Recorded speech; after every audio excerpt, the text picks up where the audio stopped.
ground, good afternoon, taxi runway 22, QFE 1013, QNH 1015. Copy, then we advance the southwest en route, Boston down 40 minutes. Ground, port level 13, taxis.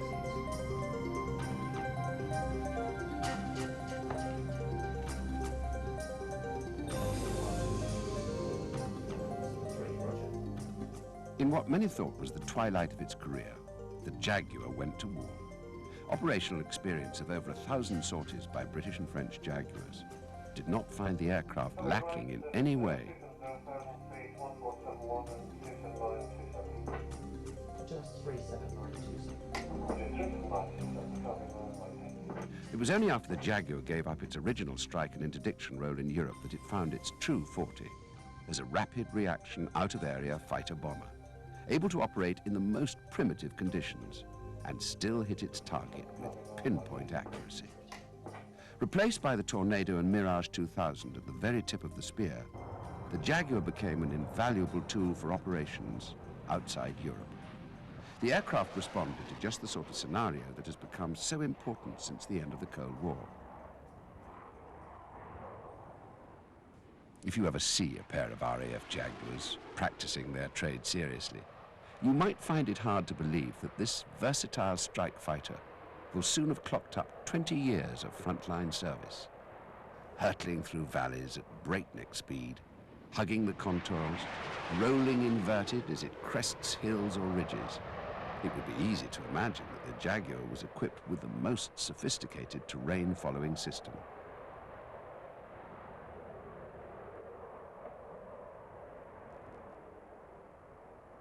In fact, the Jaguar has no radar at all, relying on pilot skill and a sophisticated inertial navigation and attack system to find its targets. Perhaps, even more incredibly, the Jaguar is expected to do this in virtually all weathers.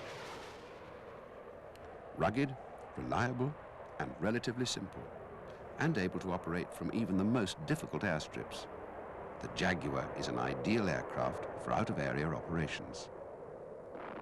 Thus today, when the RAF needs to show a presence in any trouble spot, Jaguars are likely to be sent first. This was the case following the Iraqi invasion of Kuwait, and the RAF's Jaguars went on to build an impressive war record.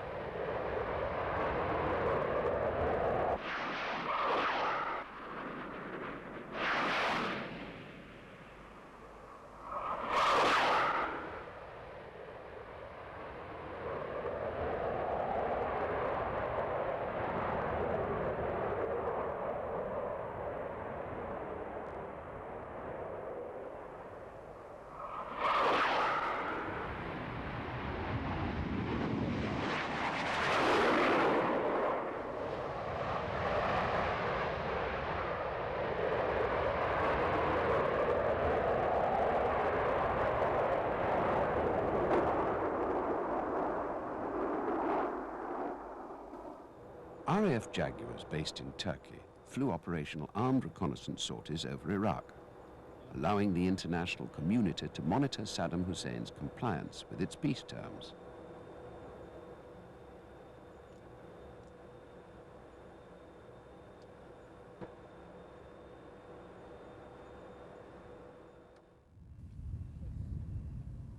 Small wonder that even in the exclusive, fast-jet, single-seat world, a posting to the Jaguar force is highly prized. Only the best of the best who successfully complete advanced flying training actually end up at RAF Cotteshall.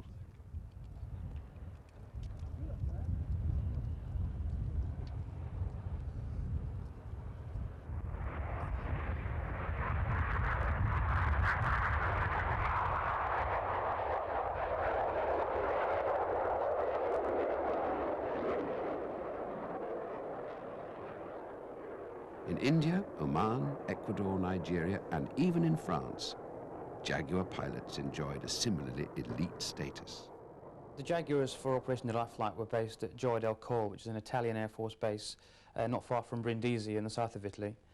And we'd fly in cooperation with all NATO aircraft while on deny flight, whether it be tanker assets which were RAF TriStars, and we use NATO and RAF AWACS aircraft to monitor us as we're flying over the area. In Italy, we do a tour of duty of 2 months at a time, flying reconnaissance and bombing sorties over Bosnia. We do 2 months there, come back to quarter shore for 4 months, and then return out there for a further 2. For operational night flight, the Jaguar role was twofold. We did reconnaissance to pinpoint artillery pieces, especially around the Sarajevo area, and also any convoy movement on the ground. And we also flew armed close air support sorties, and we had 24-hour presence of NATO aircraft over Bosnia should any UN peacekeepers come under attack from one of the warring factions. If they were called for, we could go and help them out. All the Jaguars flying over Bosnia were fitted with self-defense Sidewinder missiles in case coming under air attack. We were also fitted with 2,000-pound bombs should they be required, and all Jaguars are fitted with 230mm cannon. All fast jet aircraft pilots have to wear a special helmet. It also contains the headset and the microphone through the oxygen mask. We also have visors fitted to the front of it which give protection during any ejection, and also if a bird came through the windscreen of the jet, it would protect our eyes. Underneath that we have a life preserver which keeps us buoyant in the water. The jacket also contains emergency radio, first aid kit, etc. And on top of our undergarments, we wear what we call an immersion suit, a dry suit like a windsurfer would use in case we were to land in the sea.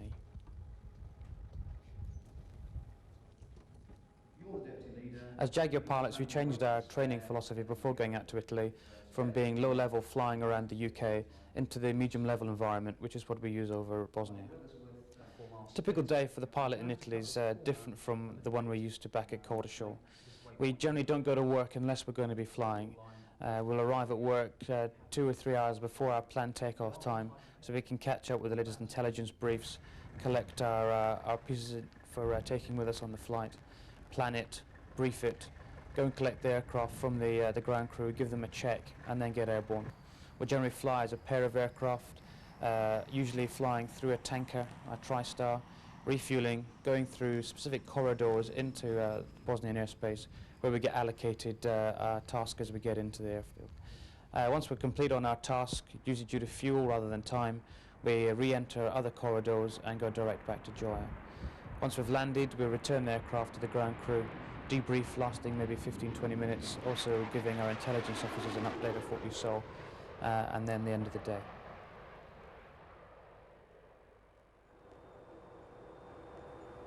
The Jaguar was developed and designed as a training aircraft under an Anglo-French agreement between the British Aircraft Corporation and the French company Breguet Aviation. The program for the Jaguar was headed by an independent company set up for the project, Sepecat. At the time, the Royal Air Force and the French Air Force needed a replacement aircraft to fulfill the requirement for an advanced jet trainer with a secondary role as a strike aircraft.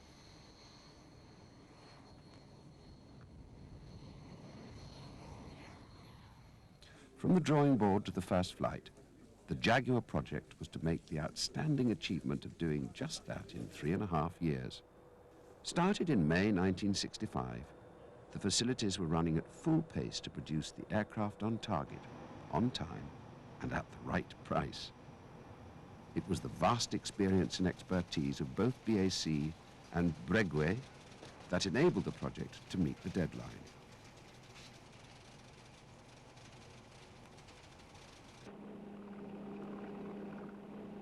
Advanced manufacturing techniques were applied to the production in both the French and the British factories.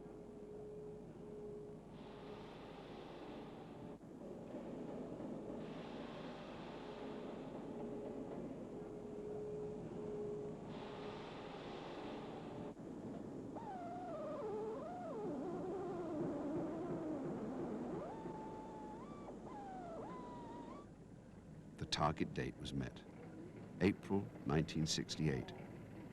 In Paris, the Jaguar was unveiled to the world's press.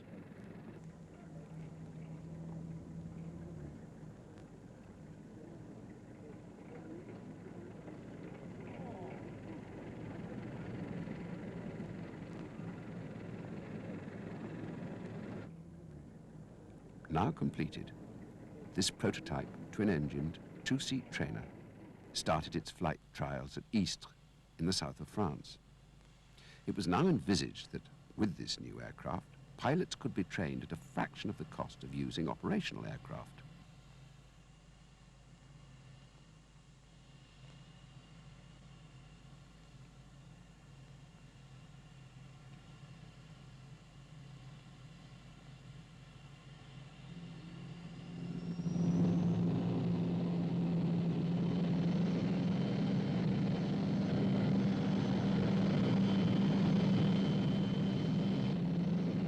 The supersonic Jaguar could fly for over 3 hours on training missions, and unlike most other trainers of this type, it could also be equipped with full defense weaponry.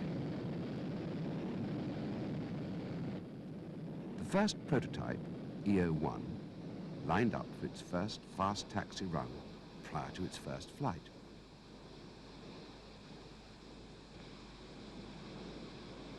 At the controls was test pilot Bernard Witt.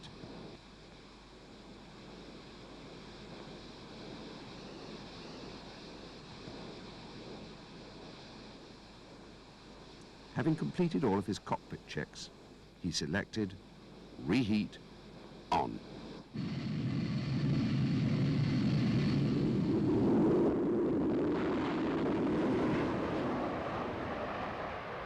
The two turbo mecha jets pushed the aircraft down the runway, producing a total thrust of nearly 7,000 kilos.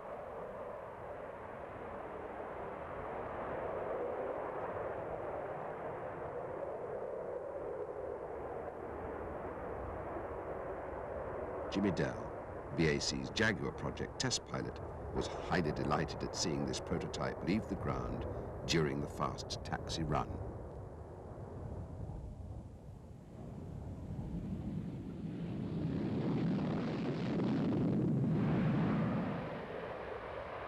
But this was not the first flight. That was scheduled for early the next day, Sunday, the 8th of September.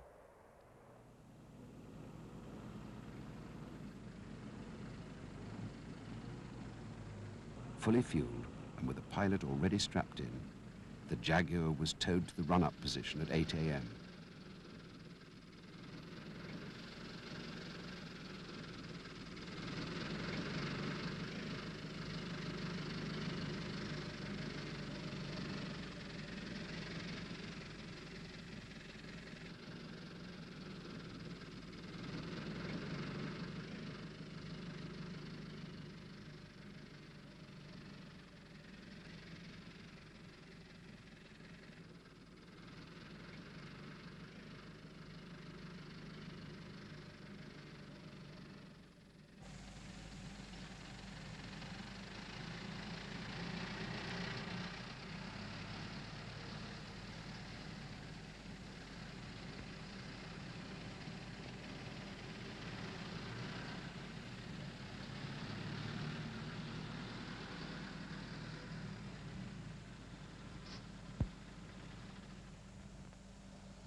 All of those concerned with the Anglo-French project watched as the final preparations were carried out.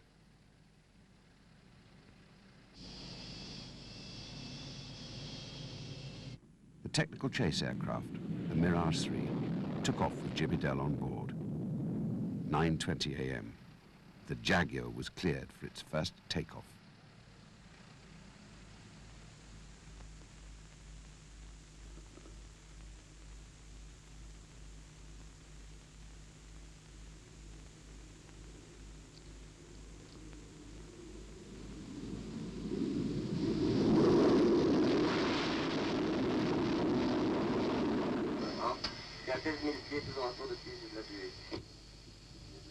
Oui, je pense qu'il faut passer aux basses vitesses dès maintenant. Oui, attends une seconde, on est quand même. Ah, il s'engage. Il a un petit peu tendance à roulailler, on dirait.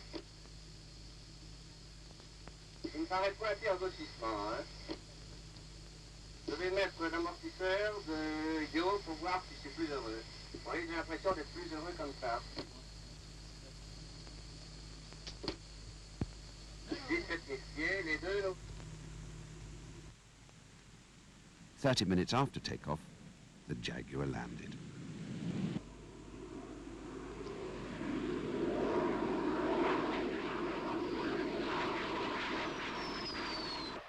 The first flight successfully completed.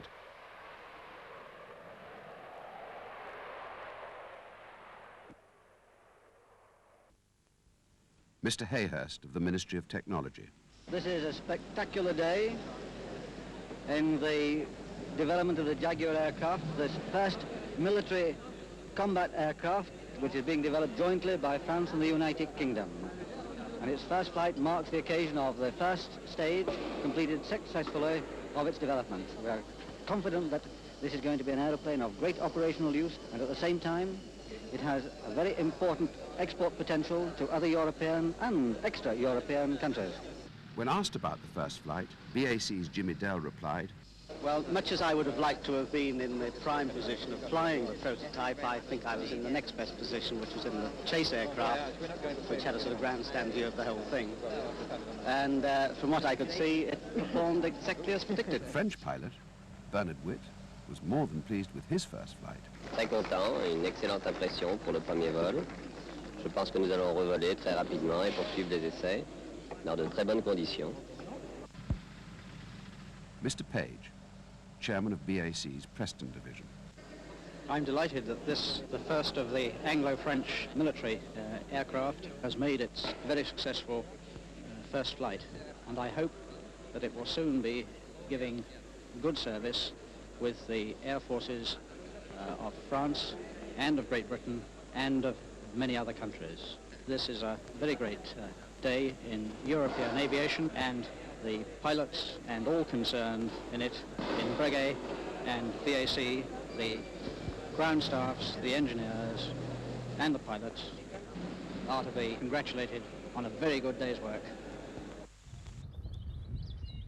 For an aircraft whose original design dates back to the 1960s, the Jaguar has remarkably sophisticated all-round avionics, employing digital computing. This makes the aircraft well-equipped and able to survive against modern defenses that have been deployed in wars many years after the aircraft's inauguration into service. The British version has an advanced system based on inertial navigation, which is fitted in both the trainer and operational aircraft. The major aim of the British system was to provide simplicity of operation for the pilot, leaving him free to concentrate his maximum attention on flying the aircraft. This is of particular value during missions where he depends on low-altitude flying to avoid detection and achieve surprise. The system gives the Jaguar pilots the ability to select and locate their targets without any assistance from the ground. Construction of the Jaguar is entirely of metal, 85% of it aluminium alloy.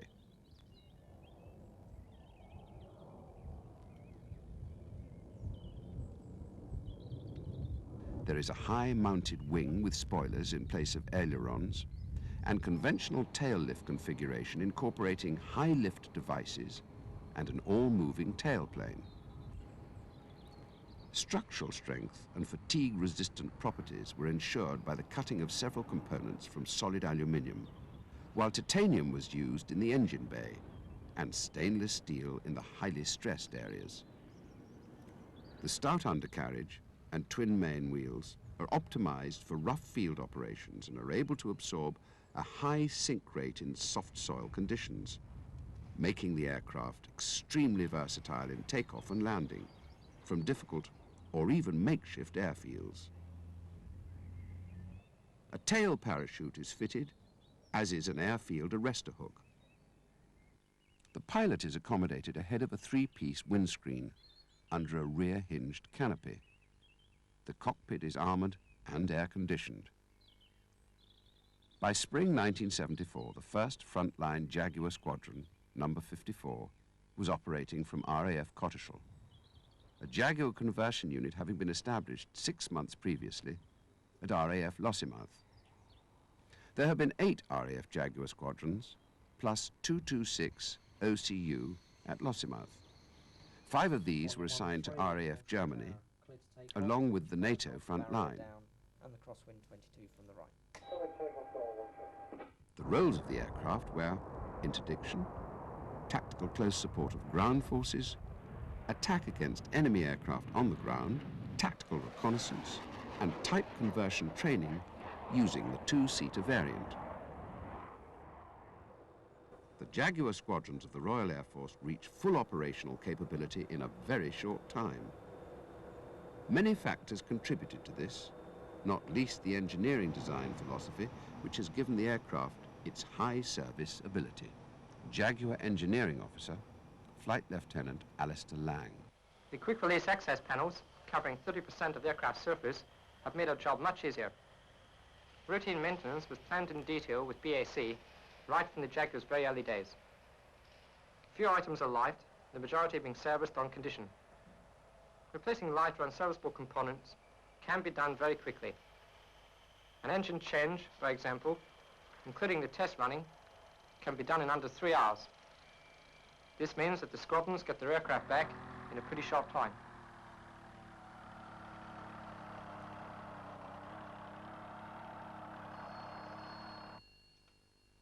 Dave, I've 3 for you.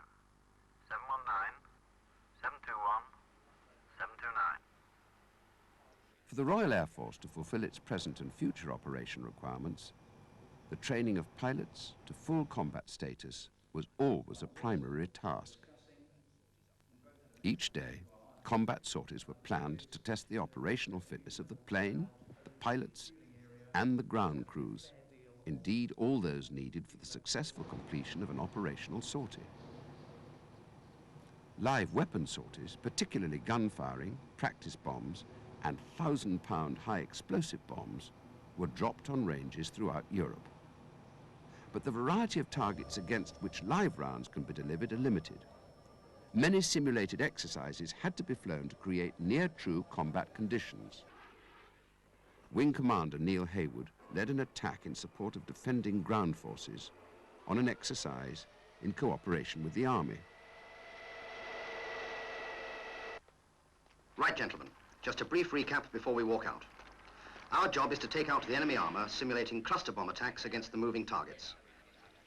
Explosives on the ground, fired by an umpire, will indicate the position of our bombs, so timing and accuracy are essential.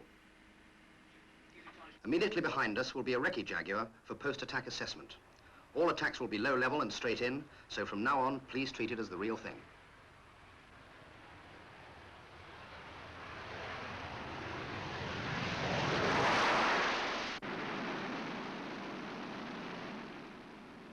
Takeoff is at 0820, and our call sign is can opener. After takeoff, clean up and turn left onto 147 degrees true. Remember that in this situation, there would be plenty of AAA and SAM, so we'll use our best defense. We'll remain a difficult target so long as we stay low and fast.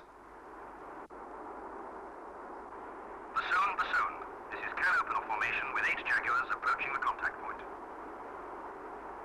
Can opener, this is bassoon. We have you overhead. Your IP is 0215. Call Fortune 5 on TAT 2. The battle area is now active.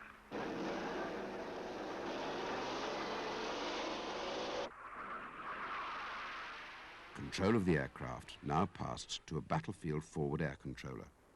Having received the code for the identification or contact point, the pilot inserts his coordinates into the computer as a waypoint. They need only then select the waypoint to receive steering instructions on the head-up display direct to it. Fortune 5, can opener formation approaching IP 0215. Data aircraft with CBUs. Can opener, this is Fortune 5. Your target 4 squadrons light and heavy armor making it northeast, bearing 227 degrees true from IP 0215, range 4.6 miles. No friendly forces beyond the IP. You are cleared to attack as soon as possible.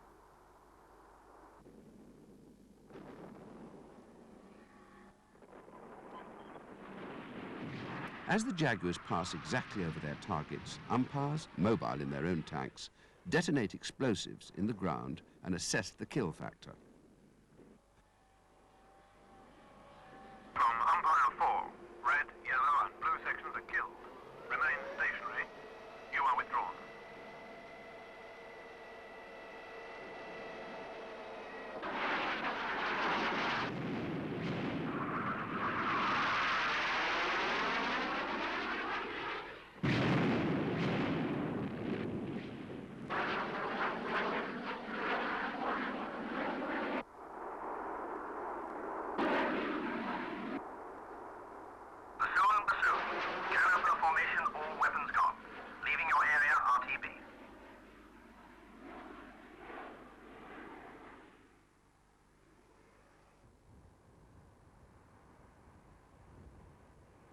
Battlefield close support sorties, such as this, would often be flown from small forward airfields. Jaguar's landing performance, particularly with brake parachute, makes it ideally suitable to such operations. Under average conditions, the ground roll is completed in well under 600 meters. Wing Commander Hayward. Okay. From where I was sitting, that looked very realistic. The smoke and dust certainly reduced the visibility, but I think we were in right on the line. I suspect that we all had problems with late target acquisition, but nothing that we couldn't cope with. Judging by the number of units withdrawn, I imagine we gave Brigade the timing they wanted and caught the enemy in exactly the right spot. I think we did very well. Right, now let's get down to some detail. Planning and briefing was standard and posed no problems. We taxied 3 minutes early to make sure we had 8 to the end of the runway. An obvious requirement of any total operational planning is to get the aircraft back into the air again as soon as possible, fully rearmed and probably from a small forward airfield, where space is limited and time is valuable. Jaguar's ground handling ability, which is being able to taxi and turn in small spaces, adds yet another time-saving factor. All trades must be able to work without obstruction and with the minimum of ground equipment. Refueling is done at the same time as the rearming.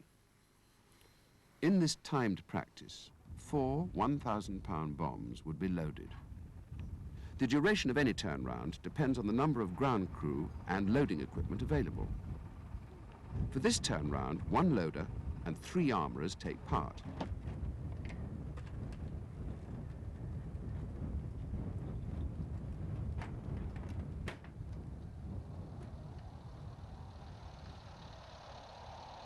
One armourer will take the bomb into position and lock it, whilst the 2 others prepare the pylons.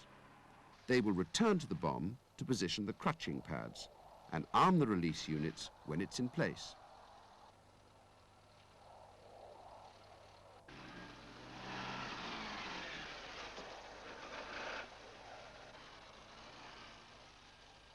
The internal and 2 wing tanks are refueled with 5,242 kilograms in under 15 minutes.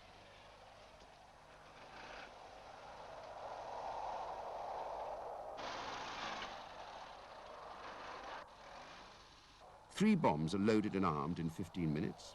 All other trades having completed their task by this time, less than 20 minutes will elapse before the aircraft is refueled and rearmed.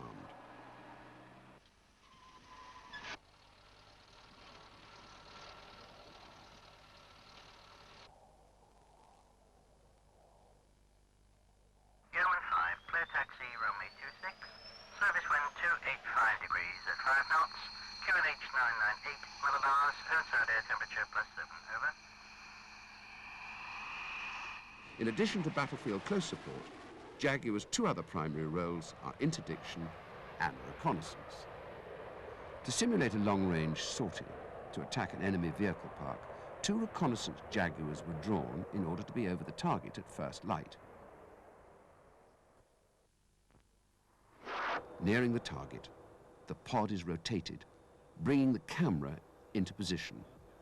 5 cameras are available, which at 250 feet give horizon-to-horizon coverage, or the pilot can select any one best suited to a particular target and his chosen method of approach. Infrared line scan is fitted for night work. Wing Commander John Thompson led this reconnaissance sortie. The recce pilot's job isn't done until he has passed his report back or delivered the film for processing. Until then, it is essential to survive. We plan to minimize exposure to enemy defensive systems by tactical routing, flying fast and low, and above all, by making only one pass. Jaguar's navigation system and low flying characteristics really help out, and the recce pod can cope with any high-speed, low-altitude combination we can fly.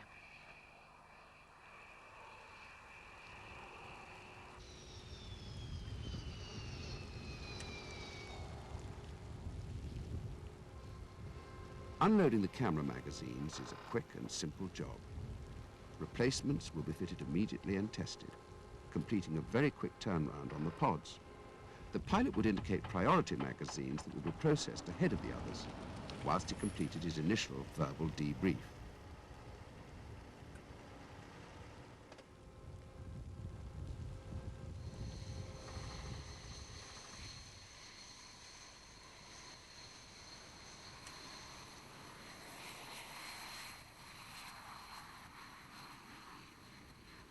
The hardened aircraft shelters of Home Base Airfield presents no problems.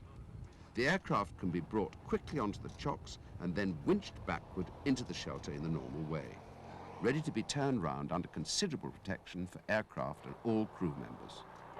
All normal turnaround tasks are completed in the shelter, and when required, the aircraft will start up inside and taxis straight to the runway to take part in long-range simulated interdiction sorties against a group of vehicles on a bombing range. The final intelligence details are being extracted from both the negatives and prints. Prints are only made from the most revealing negatives. The detailed flight planning of a sortie can be done by a limited number of pilots taking part.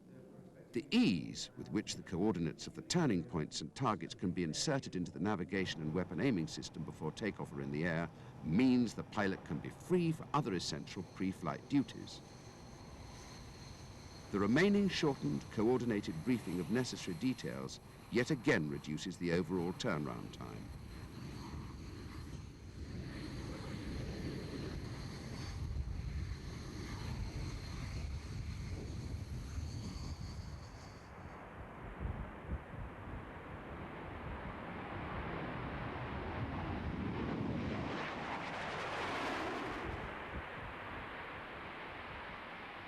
Flight Lieutenant Keith Blatchford.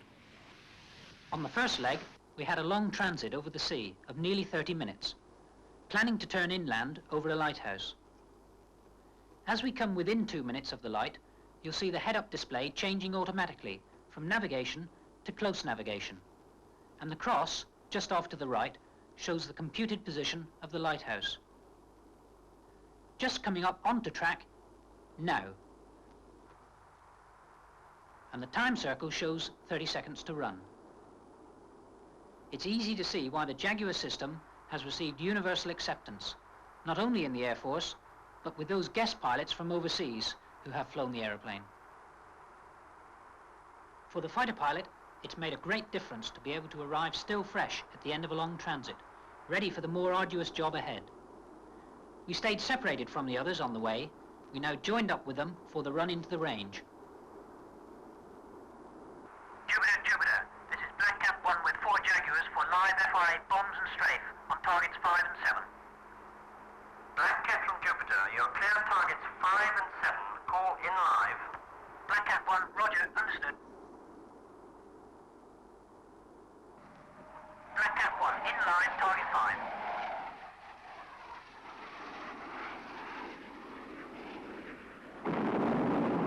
5. We each dropped 2 bombs, only one of which was live. The separation between the two was set to represent the first and last of a stick of 4.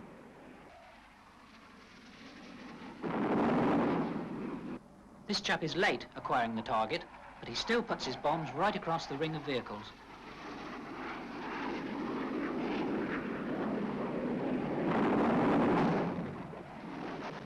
Black Cap 1, in line on target 7.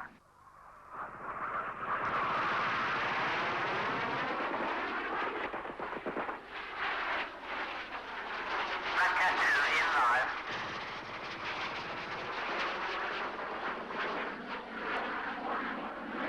Black Cat 3, in line.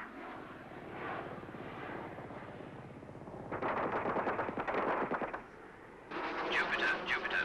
Black Cat section leaving your area, switching to stud 10. Continuing from the range, the 4 Jaguars divided into pairs again to go to their respective practice targets. 2 will attack the dam, and the first pair will attack a bridge. They will approach the target from different directions, and as the bomb release button is pressed, the head-up display changes from weapon aiming back to navigation.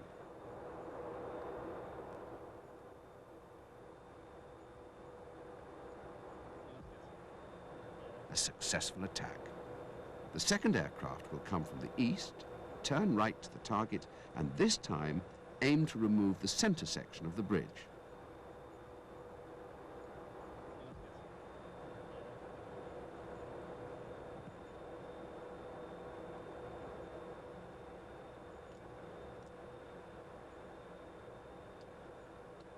On these simulated attacks, because the chosen route was complex and the target only visible in the last few seconds, the pilots chose to release their bombs manually.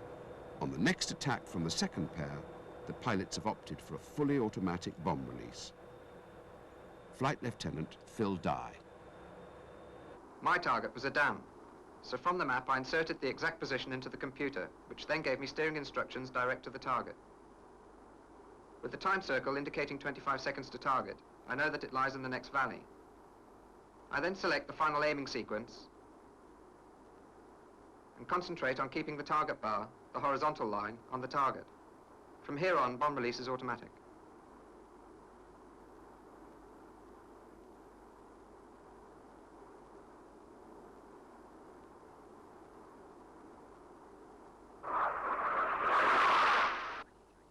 Post-attack assessment. All attacks will be low level and straight in, so from now on, please treat it as the real thing. This means that the squadrons get their aircraft back in a pretty short time. He still puts his bombs right across the ring of vehicles. On the target. From here on, bomb release is automatic. Will remain a difficult target so long as we stay low and fast. With Jaguar, I find that one can fly close to the ground with much more confidence. Changes to the plan are less of a problem to deal with. Diverting for any reason, or having to cope with bad weather is so much easier.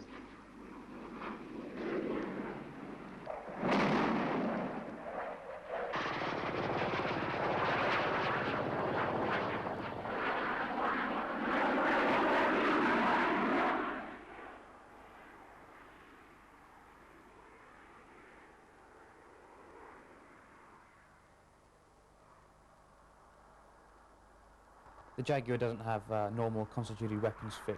We are tasked with targets, and our weapons instructors on the squadron would then sit down, pick the best weapons fit and fit that to the aircraft for us to fly. The normal weapons we carry or train to carry are 1,000-pound bombs or cluster bomb units, which would be used for low-level or medium-level attacks. This is a 1,000-pound general purpose high explosive bomb. When it comes into storage, we have to fit together various sections of the bomb before it becomes a dangerous weapon. So what we have is a basic tail, a proximity sensor, and a harness. The weapon is completely safe until it is fused. The fuse is fitted during weapon preparation. There are various types of tail fitted to the weapon. We have a ballistic tail and we have a parachute tail. The connections to the aircraft are 1 electrical and 2 mechanical devices. On release from the aircraft, the weapon can be delivered either safe or in a dangerous condition, deciding on what the pilot has selected in the cockpit. The first one goes to the fuse itself, and the second one is for operating the tail mechanism. The Sidewinder is a short-range, supersonic air-to-air missile which tracks its target by using a heat-seeking air target detector. The missile consists basically of a guidance system, an air optical target detector, a warhead, and a rocket motor. The target is tracked via the guidance control unit. Basically what happens is the enemy aircraft that we're trying to evade, the signal will be sent to the front of the missile, which will then give a signal to guide the fins, to move the fins to tell the missile which way to travel.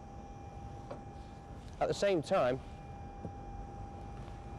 a signal has also been sent out via the air optical target detector, which also tracks the aircraft to tell the actual missile where the aircraft will be in a matter of seconds. So what happens is the missile doesn't actually follow the aircraft. It'll find out where the aircraft's going to be in a few milliseconds and then intercept the target at a set point.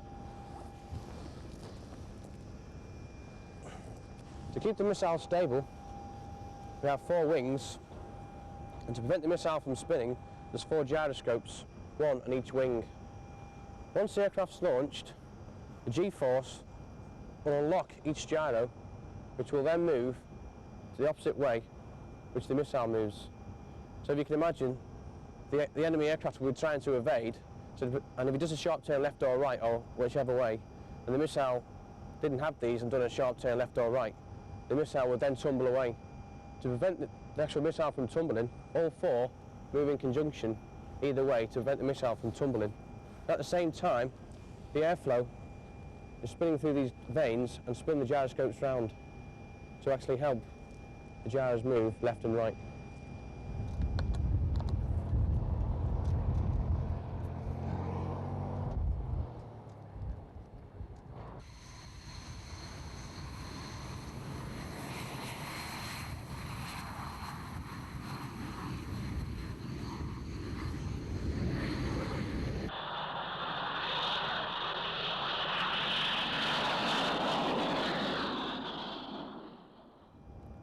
This is the 600-pound cluster bomb containing 147 anti-personnel, anti-armour bomblets.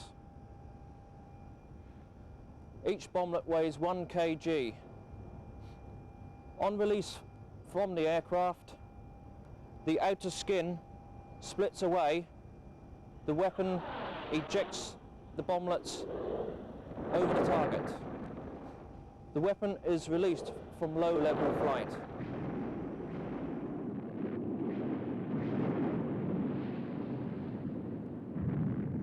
The 30mm Aiden gun cannon is fitted to the left and right hand side of the Jaguar aircraft. It carries 150 rounds per gun and fires 1,200 rounds a minute. Once fired, the spent cases are ejected and the links are retained within the aircraft. After any mission, if the aircraft is armed or is to be rearmed in the open, it is marshalled to a holding area on a safe part of the airfield.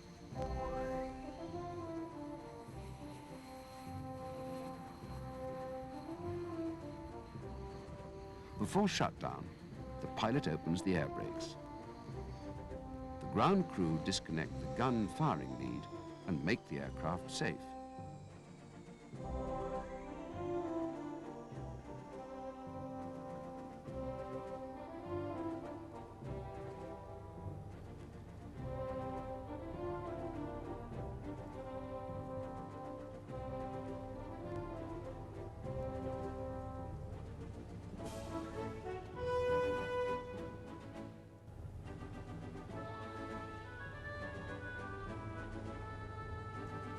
A new tail parachute needs fitting. The old container is removed and then replaced by a new brake chute.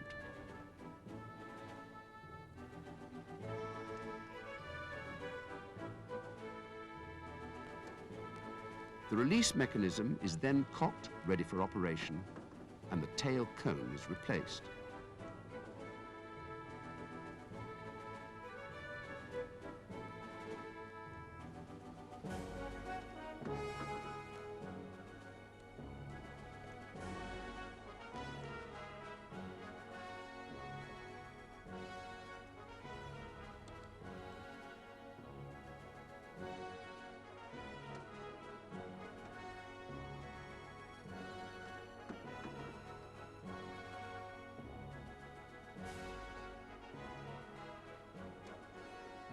All of the safety pins in the cockpit are checked. These would have been fitted by the pilot before leaving the aircraft.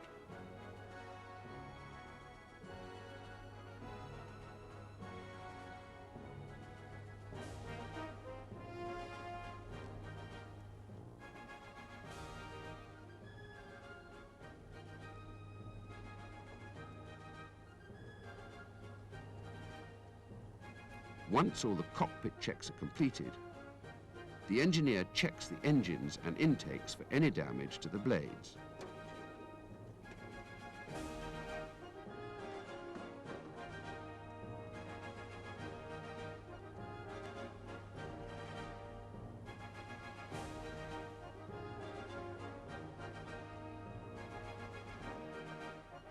The ammunition tanks are removed.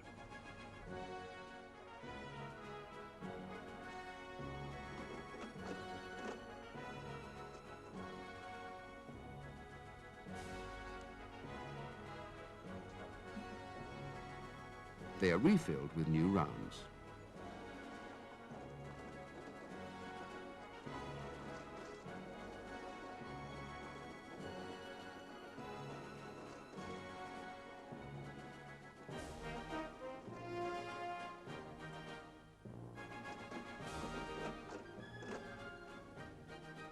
Once this is completed, the full ammunition tanks are fitted back in the aircraft.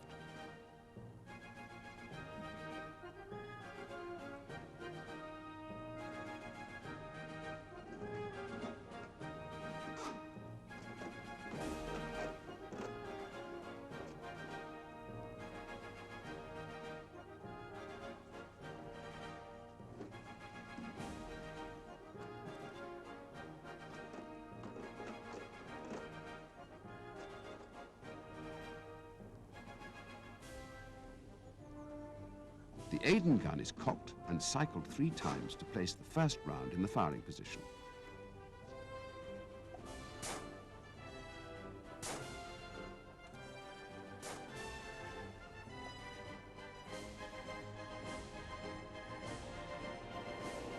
The 2-seat B version of the Jaguar is fully operational. The cockpit layout and instrumentation of this trainer is almost identical to that of the single-seater variant. The rear seat instructor has a perfect view, not only from the side, but also forwards to monitor approach, landing, and weapons aiming. The Jaguar has many attributes, making it an outstanding aircraft. Versatility in all conditions, a long-range capability, an exceptionally accurate navigational and weapons aiming system. All of these qualities are incorporated into this one single design, but they're not the only qualities which this aircraft possesses. The Jaguar has the capability to operate from the most difficult airstrips, making it ideal as a frontline aircraft. The ruggedness of the airframe and undercarriage, combined with low-pressure tires, allow it to take off from fields or makeshift runways.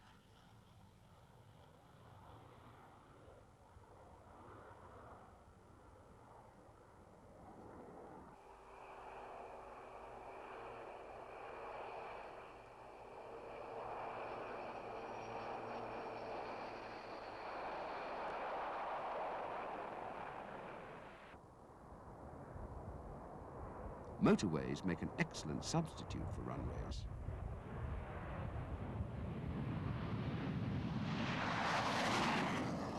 What makes the Jaguar so suited for these landing conditions is its low approach speed.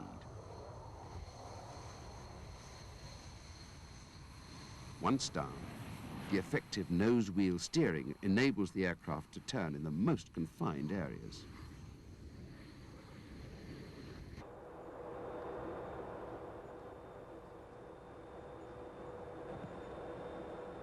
Since it was introduced into service over 20 years ago, the Jaguar has proved to be a highly potent attack aircraft, specializing in low-level, single-pass, high-speed sorties.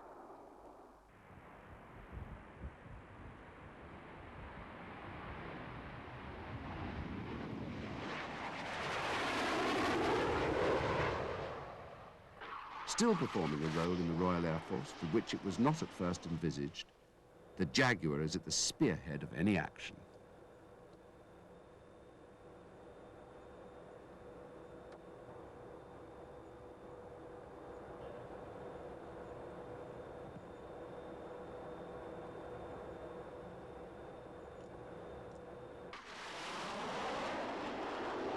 In what was thought to be the twilight of its career, the Jaguar silenced any doubts about the aircraft's capability and viability.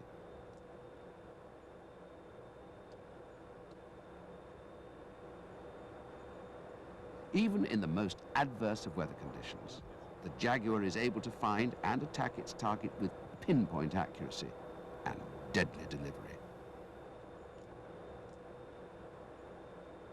Amongst its pilots, the Jaguar has earned a reputation of being a potent weapon and a pilot's aeroplane. The Jaguar was actually originally designed as a training aircraft, but was replaced with the Hawk instead, and took on a role as ground strike attack, mainly based in Europe. All the conflicts that the Jaguar have been quarter-shell-based Jaguars.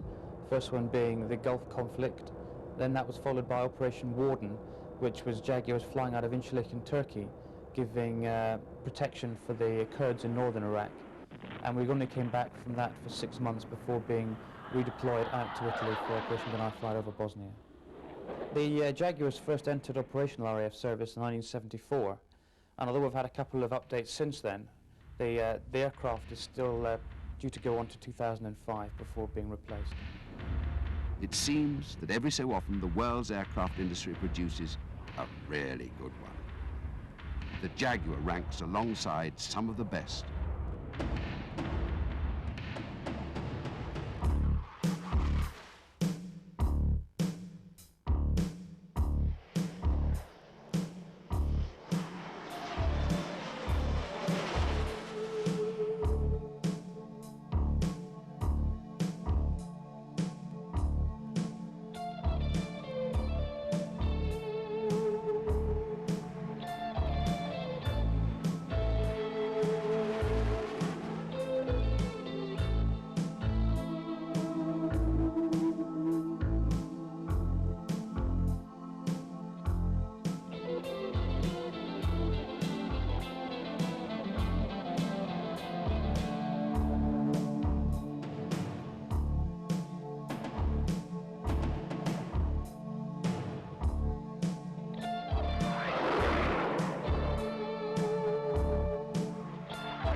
In the words of a Jaguar pilot, you can choose the most difficult of targets, defend it as heavily as you wish.